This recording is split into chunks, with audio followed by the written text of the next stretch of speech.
আসসালামু আলাইকুম। আমরা আজ যেভাবে প্রথম জানুয়ারি থেকে ৩১ ডিসেম্বর পর্যন্ত বছর গণনা করি তা কিন্তু একদিনে শুরু হয়নি।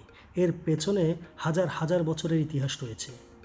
প্রাচীনকালে মানুষজন সময় গণনা করত প্রকৃতি দেখে, যেমন সূর্য ওঠা, সূর্য ডোবা, চাঁদের সাইজ বড় হওয়া, ছোট হওয়া কিংবা ঋতুর পরিবর্তন দেখে।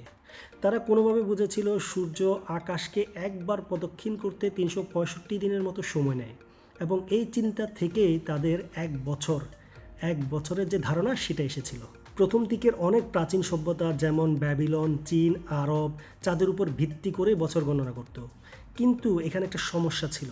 সমস্যাটা হচ্ছে চাঁদের বছর হয় ৩৫৪ দিনে আর সূর্যের বছর হয় ৩৬৫ দিনে, যার জন্য ঋতুর যে সময়কাল সেটা ঠিক থাকতো না। পরবর্তীতে রোমানরা ১০ মাসের একটা ক্যালেন্ডার চালু করে।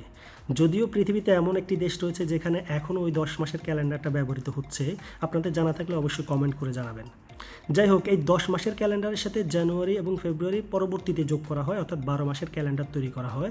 এই ১২ মাসের ক্যালেন্ডারেও একটা গরমিল থেকে যায়। আর এই গরমিল সমাধান করার জন্য জুলিয়াস সিজার সর্বপ্রথম খ্রিস্টপূর্ব ৪৬ সালে একটা পরিকল্পিত সূর্যভিত্তিক ক্যালেন্ডার তৈরি করে, যেখানে এক বছর হয় ৩৬৫ দিনে এবং ৪ বছর পর পর একদিন বেশি হয়, যেটাকে আমরা লিপ ইয়ার বলি। পরবর্তীতে এই ক্যালেন্ডারকে সামান্য সংশোধন করে ১৫৮২ সালে পোপ গ্রেগরি বর্তমান বিশ্বে ব্যবহৃত অর্থাৎ আজকের যে ক্যালেন্ডার সেটা তৈরি করেন।